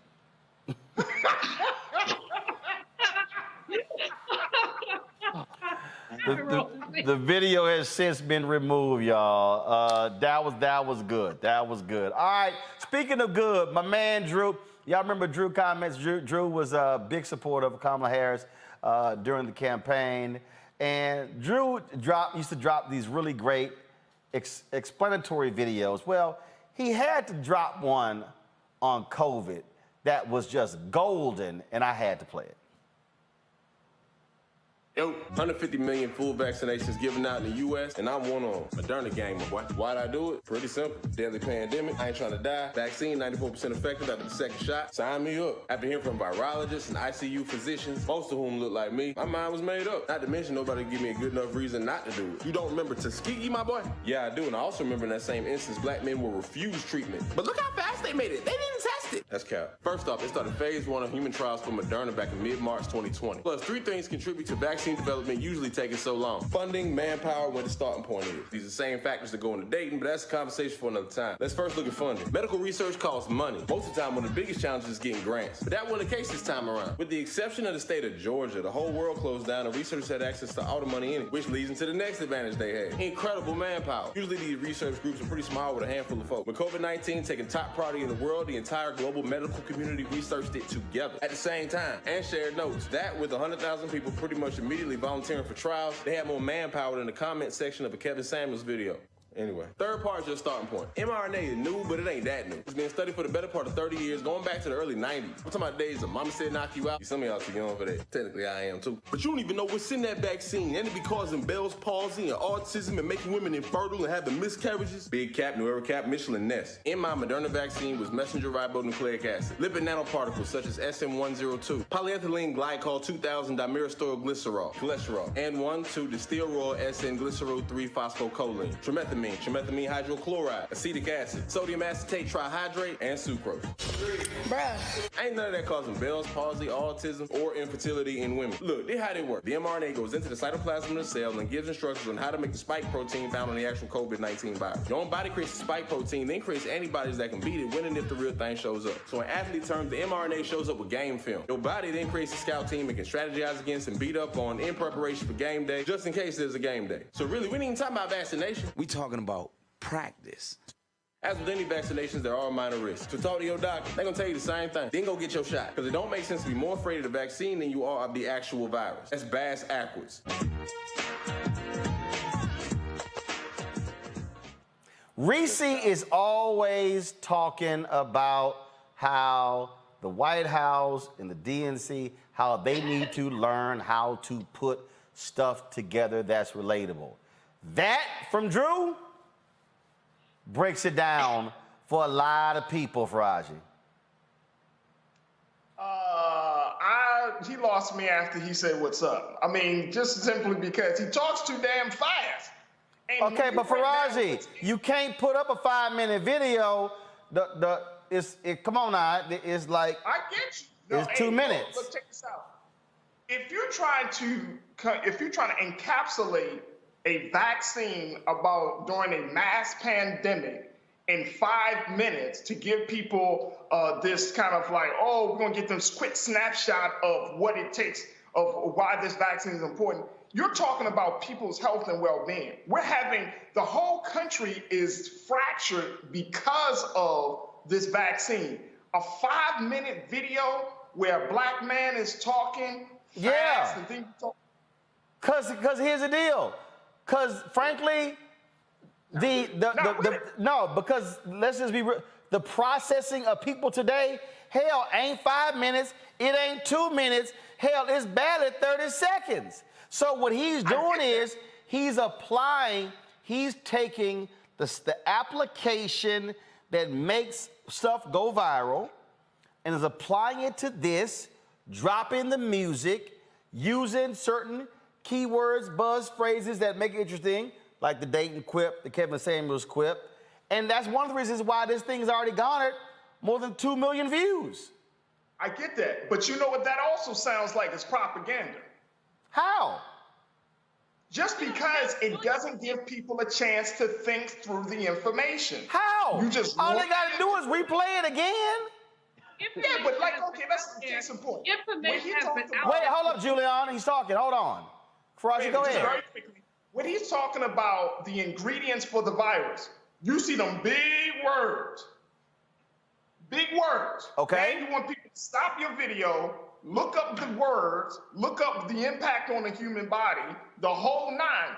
It takes away from it. I mean, I get it because the style is good, the music, you got Fresh Prince of Bel-Air, it's kind of funny. He's looking a certain way, he rocking the Kamala joint. I mean, he's doing the whole thing. But this is a very serious thing. But here's the deal,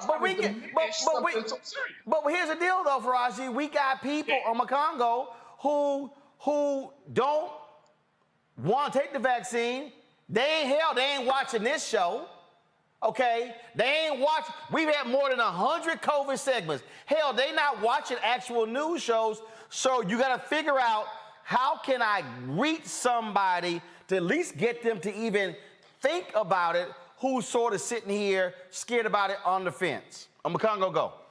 I think that is great. I think that we need more of it. Whatever it takes to reach different people. We got Juvenile doing Vax that thing up. Whatever it takes. And look, we all have listened to music where we're like, hey, what's that word Harris one just dropped? Stop the song, play, go to the dictionary, figure it out, go bump the chong again, right? And so with TikTok, and this is the way a lot of the young people communicate nowadays. That's why it has 2 million views. And the fact of the matter is, this gets to a different group of people who are going to receive it in a different way, where some of us may not be feeling it. And so I'm going to be finding that link and sharing it, because I think that is part of the real, I don't even want to say propaganda, the real programming that we need to do to get more people vaccinated. I'm with it. My kids will love it when they see it. Julian, go ahead. I think the thing was brilliant. I think it was great. We've got this information coming 5 or 6 different ways. This is yet another way.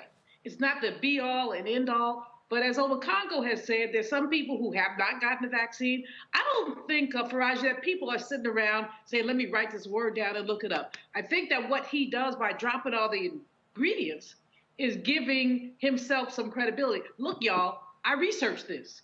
You know, I'm not just some dude who's telling you to take the vaccine. I researched it. So, you know, we have in our community just over half who have not been, well, I'm not sure the exact numbers, but not enough of us has been vaccinated. We had to cancel our basic wake for my mom because we didn't want to be a super spreader event, because too many people were not vaccinated, and people would not tell you that they were not vaccinated. They lied. And we just said, okay, we just can't do this. We can't do the repass. So, you know, I think, hey, I'm all props to the brother. Obakongo, when you find that link, you send it to me, because I'm going to get it out there too. It's just another way of saying the same thing we've been saying over and over again. Hell, I'm prepared to pay people to take the third vaccine. Give people money. Maryland's doing the lottery. I'm just so disgusted right now with the fact of people who have all these reasons why they won't take this vaccine, and then some of them are dying because this new Delta variant is killing people. But you don't want the vaccine. All right, go on with your bad self. Well, and the numbers of what we're seeing is numbers are significant, especially with the Delta variant. We're seeing 90+% of the recent hospitalizations are a result of unvaccinated people being hospitalized. We are seeing right now unvaccinated people begging nurses, please give me the vaccine. One nurse from Arkansas said, baby, it's too late. I can't. And so that's what we're seeing. We're seeing. How many of y'all saw the story of the conservative talk show host, Phil Valentine? He wasn't an anti-vaxxer, but he damn near said everything by saying, don't take it. Now his ass is in serious condition. Now his family putting out statements saying he now is encouraging his listeners to actually take the vaccine.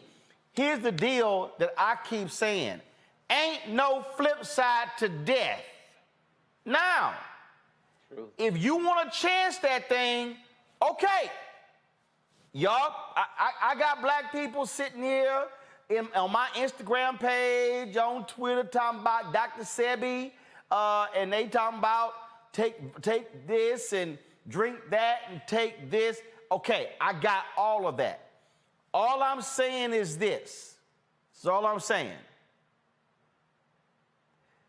Death is death. I ain't trying to die early. Hello. I'm not. I'm not. But the second piece is, even if I don't die, I am not trying to have diminished lung capacity. I can't, hell, I ain't gonna be able to walk a golf course or hell, walk up a flight of stairs. I mean, I know people, my attorney is dealing with the after effects a year later. Still, it's debilitating. And so, and here's it again, if you don't want to take the vaccine, that is your decision not to take the vaccine. But if your ass end up on the ICU because you got COVID, hey, that's on you. But Roland, hold on, Faraji, go ahead. Real quick. Let's look at a couple of things. One is that people took the vaccine. People are getting conflicted information from all types of places, whether it's the CDC, Dr. Fauci, hell, even the president like what? Like the president said in that town hall, if you're vaccinated, you don't have to wear a mask. That's not true. That's not true at all. And so here, the CDC is just trying to figure out the mask mandate in this country. Okay, so here's the deal.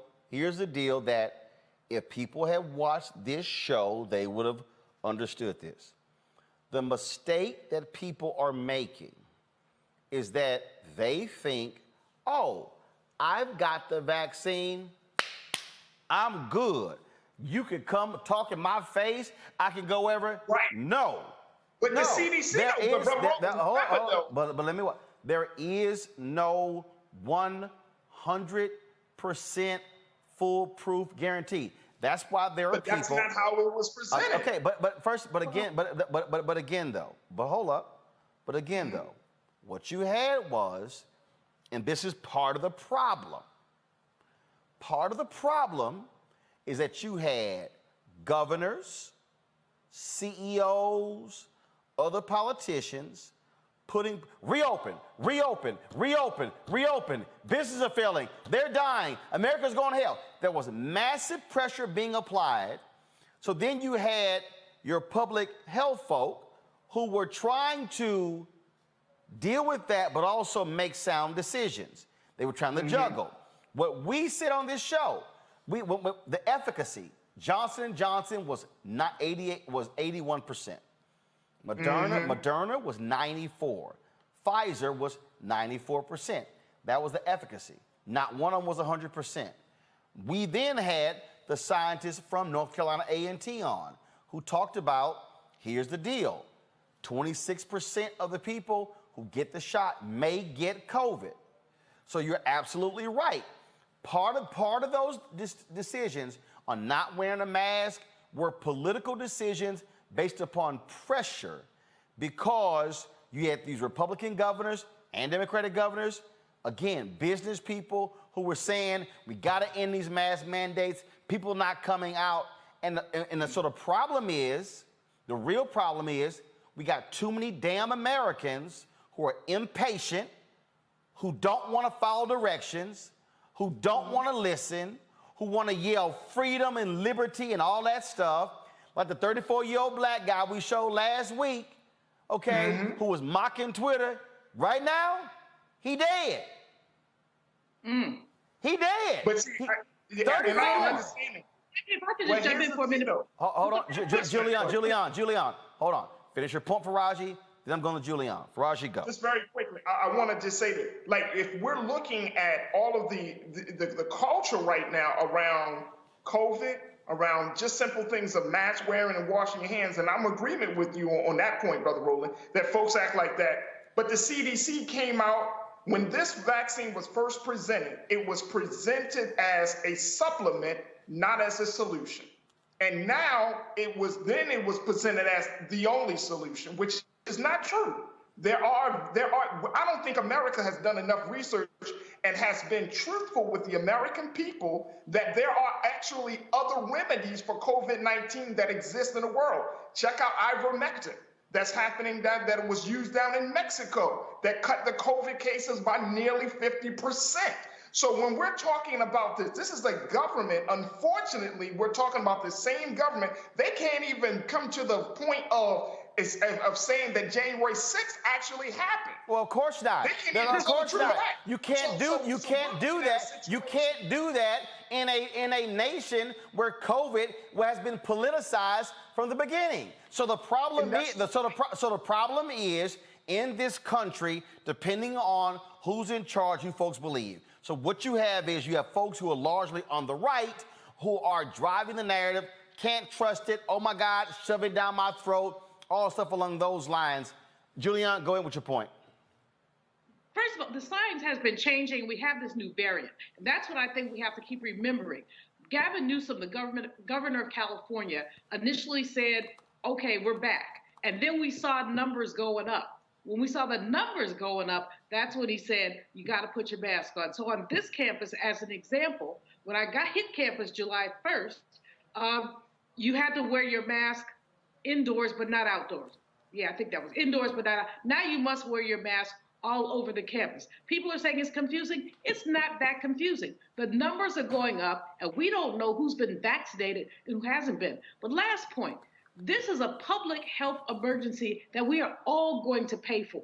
Roland just said 90% of the people who have now been hospitalized are people who have been unvaccinated. But guess who ends up paying the public health bill? All of us. If you want to maintain or contain your tax responsibility around public health, you might want to put your GD mask on. Seriously, we're all going to pay for this. This is the struggle.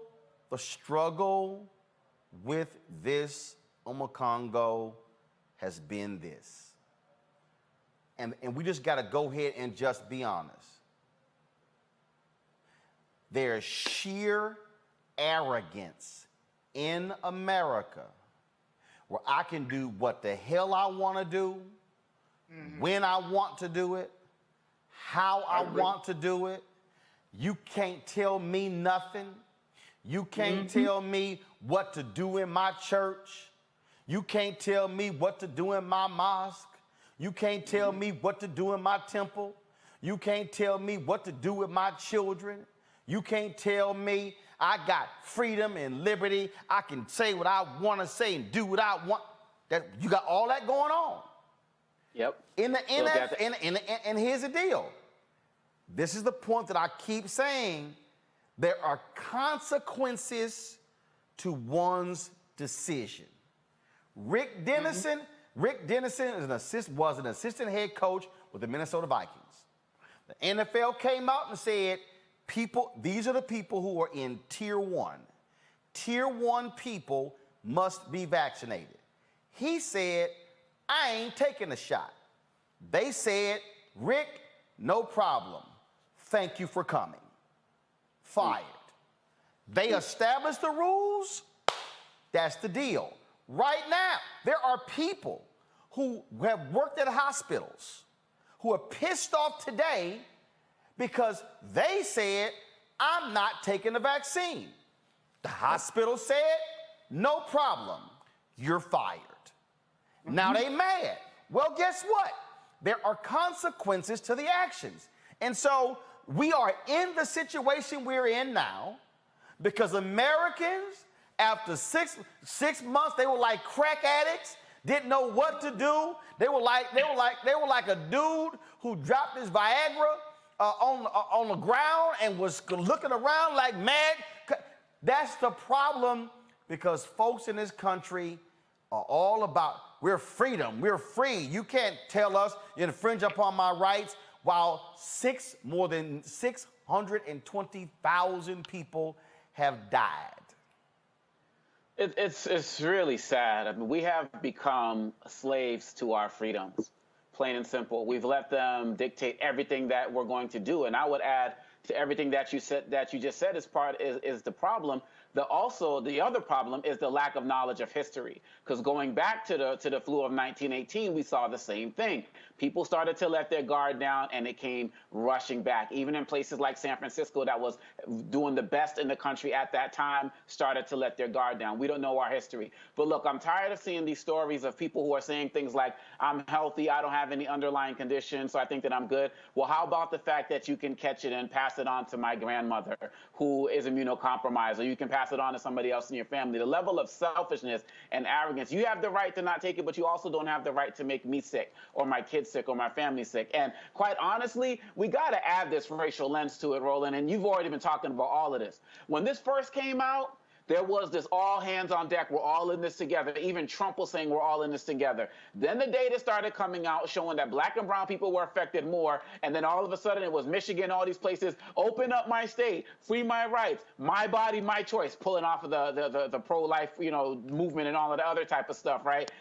And now the Republicans are seeing now that it's affecting their constituents more again. And now these governors, Kay Ivey and all of them are saying mask up. If people really cared about each other from jump, we'd be in a different situation right now. And so you're right. The government has opportunity. Private enterprises, they are making these decisions. You don't want to do it. These NFL players are about to experience that right now with these new NFL rules. There are going to be consequences to the action. But the biggest consequence is your death. And the next consequence is other people's deaths. And then a third consequence, as we have our economist here, Dr. Malveaux, there's an economic impact to the community that we all know we're going to feel it worse. I live in Southeast D.C., and I believe that in Ward 8, we are like less than 30% vaccinated, and in like War II, where people are wealthy, it's like over 70%.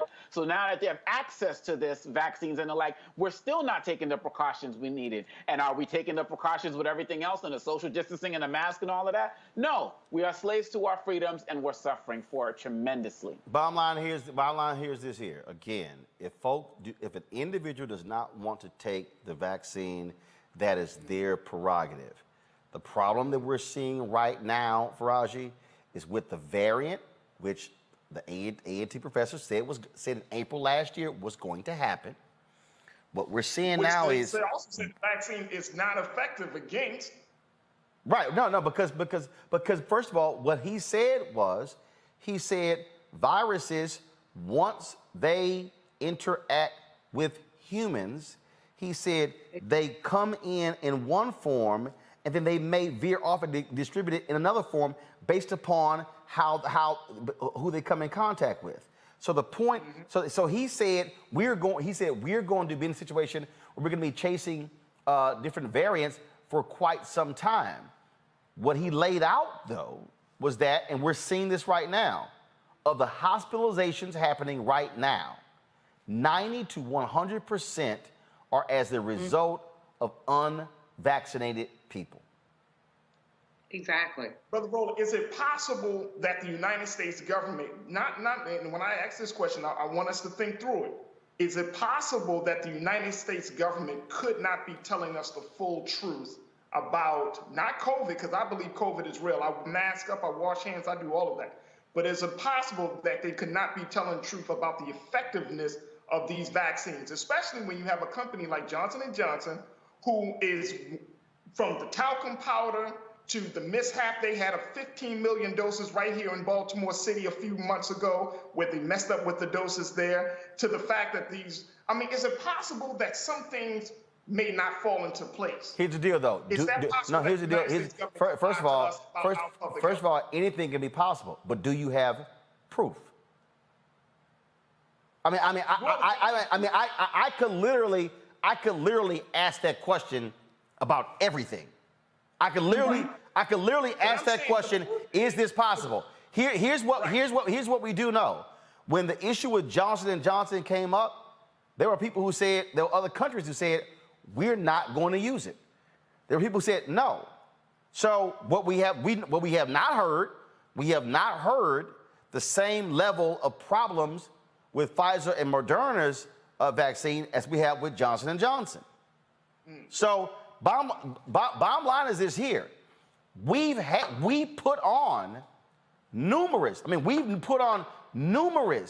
doctors and scientists who are black, National Medical Association, down the line, for this very reason,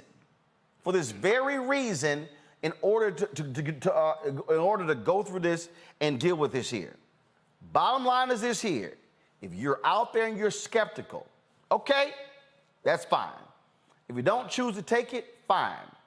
But if you get it and die, sorry, shame on you, because your family is now impacted. And we're now seeing these stories where these family members are just in tears and crying because they lost a loved one. And I read a story the other day where there are married couples where one dude said, I feel like I'm cheating on my wife because I'm trying to sneak out the house to go get my shot, because the wife was absolutely adamant against it. I had a tweet earlier from conservative Eric Erickson, who's talked about, he said his children got their shot on Friday. They threw up on Saturday. He said by Saturday evening, it was nothing was wrong. And there were people who were telling him, you put your kids through that? And he was like, through what? I want my kids to be around. So again, options are there. If folk don't want to take it, that's on them, but you're playing with Russian roulette. I ain't trying to sit here and check the hell out early over some, and I'm like, and yeah, your ass is gonna mask up, you're gonna practice social distancing, because you got folks who Eric Clapton, I'm not performing at any venue that's gonna require people to show their COVID passport. Okay. Well, go sit your punk ass and sing at home then. I just read a story. 500 bars in San Francisco have formed an alliance requiring proof of a COVID test, proof of COVID vaccination before they let them in the bar. I mean, I'm sorry. At some point, you got to be a hard ass on this because people are actually dying. People are dying, and not only that, people are impacted in so many other ways. Roland, Clapton is a hot monkey fool, and he could just be a hot monkey fool in his house by himself. But the fact is that people pay attention to some of these folks, and because they're paying attention to them, you have the people who refuse to get tested, who refuse to wear a mask. I want us to have, I've been on 4 planes lately. I want us to have a COVID passport. I don't want anybody sitting next to me on a plane, even if they're masked, who has not been tested, doesn't have the vaccination. We know what's going on with this. And I don't understand. I mean, with all due respect to my brother, who is very passionate about what we may or may not know, we know this: people die. Now, the United States government is no paragon of virtue. We know that full well. We know there have been experiments like Tuskegee, Henrietta Lack. We all know that. That's why I got mine. I let white folks be my guinea pig. We used to be their guinea pigs. I let them be my guinea pigs. So after they had gotten tested enough times, then I said, okay, I think I'll do it now. But the fact is that we know what's happening. And it really breaks my heart when I see some of the things. I just had a young man who actually, San Francisco State is now going to be closed in the fall. Cal State LA, we're going to go back to hybrid. We will be open, but there's all this hybrid stuff. But this young brother had moved himself from Atlanta to San Francisco to go to school.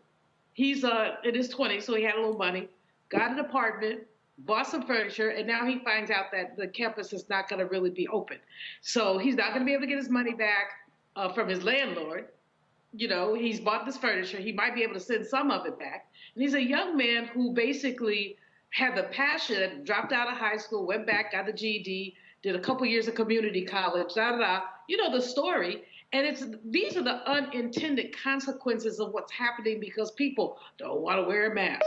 You know, all the stuff. It's nonsense. It's utter nonsense. You know, when I had Moderna, it was unpleasant. I was sick for a couple of days. My temperature went up and down and up and down, and I couldn't hold anything down. I'm fine now. 2 days, I laid in the bed and read books.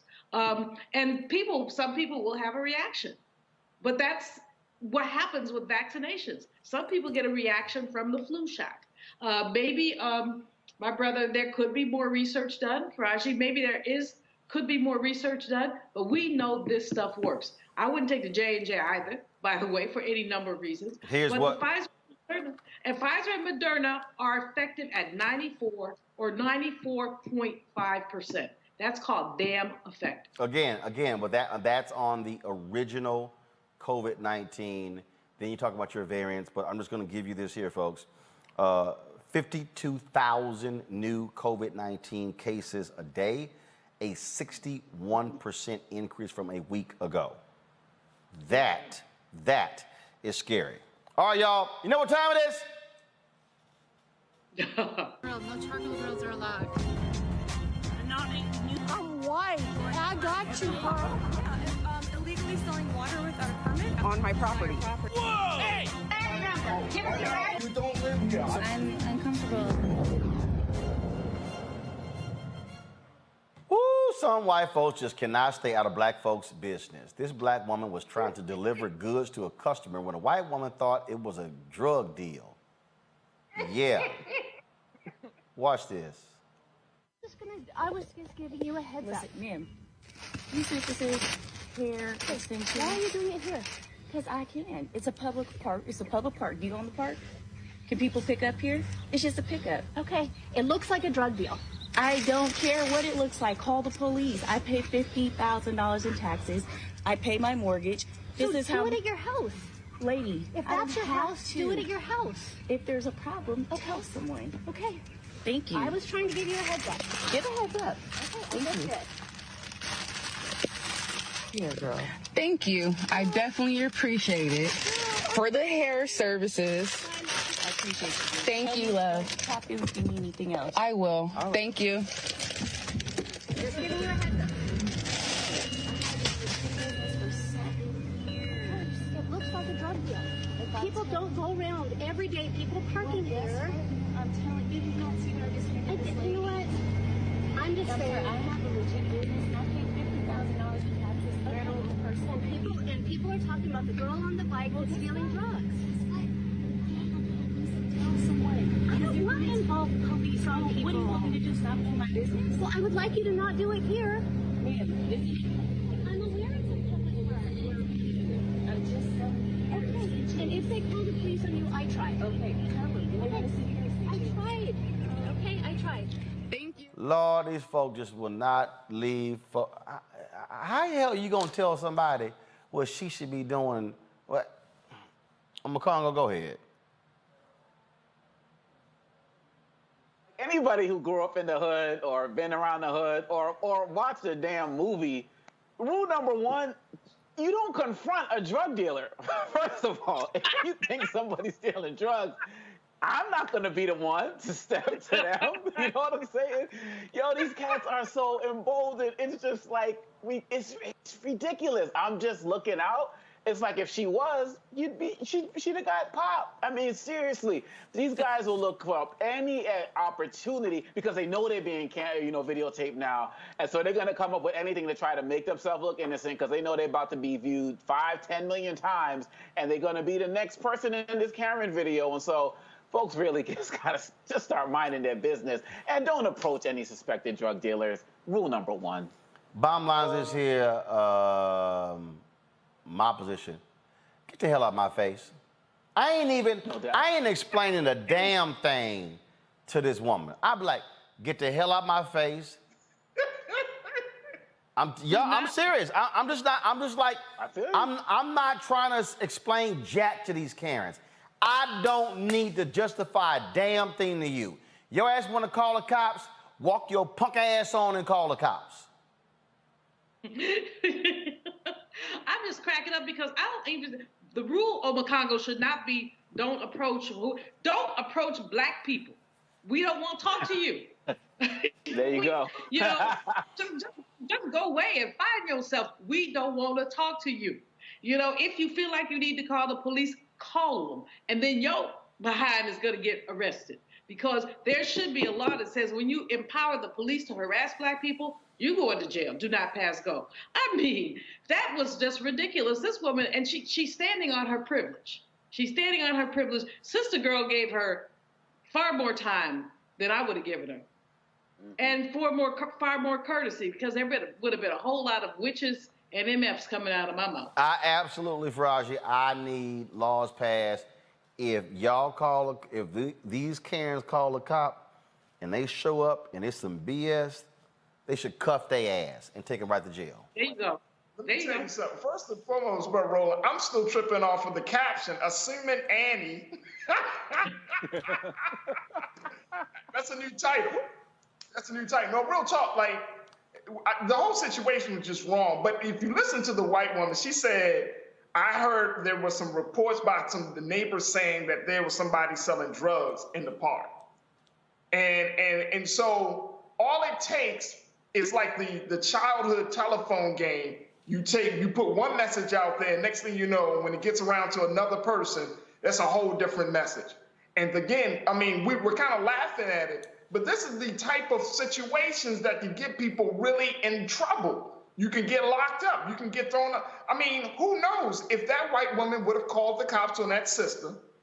Then how would have that situation had just kind of gone left real quick? And it's unfortunate that we keep having Assuming Annie's right out there that's always looking at it. The question is, where are the videos of black people doing that to white people? Can we get some of those videos? That's the part I'm looking for. I want Disturbing Daryl or something to come through and talk about what white people are doing and then what you building in the neighborhood, man. What you doing here? Have Disturbing Daryl go up to the Asian people and say, okay, this is your market, this is our community. Who gave you permit to open up your corner store here in our neighborhood? I mean, I want something different because this is absolutely ridiculous. Again, I ain't in town. Roll up on me, see what happens. Letting y'all know. Roll with me on see what happened. All right, y'all. We are having issues getting Diane Nash and Reverend Dr. James Lawson on the phones. We're going to try to get them on tomorrow for our Bob Moses tribute. We appreciate the folks who are on today, Greg Carr, Charles Cobb, as well as Bernard Lafayette. Folks, tomorrow I'm going to be broadcasting live from Austin, Texas, where we will be beginning the effort to fight for voting rights. The march taking place. The kickoff is tomorrow, and of course they begin on Wednesday. We'll be live streaming that, so check back. Just simply turn on your notifications on YouTube and Facebook and Twitter as well. So when we go live, you immediately are notified. If you want to support what we do here at Roland Martin Unfiltered, please join our Bring the Funk fan club. Our goal is to get 20,000 of our fans contributing at least $50 each, $4.19 a month, 13 cents a day to make all of this possible. Your support really matters to us in a huge way. And so please support us via Cash App, $RM Unfiltered, Venmo.com/RM Unfiltered. PayPal.me/R Martin Unfiltered. Zelle is Roland@RolandSMartin.com. Roland@RolandMartinUnfiltered.com. Omakungno Faraji Julian. I certainly appreciate it. Thank you so very much. Folks, I will see you tomorrow from the great state of Texas. Roland Martin Unfiltered, live in Georgetown, Texas. See you then. Holla!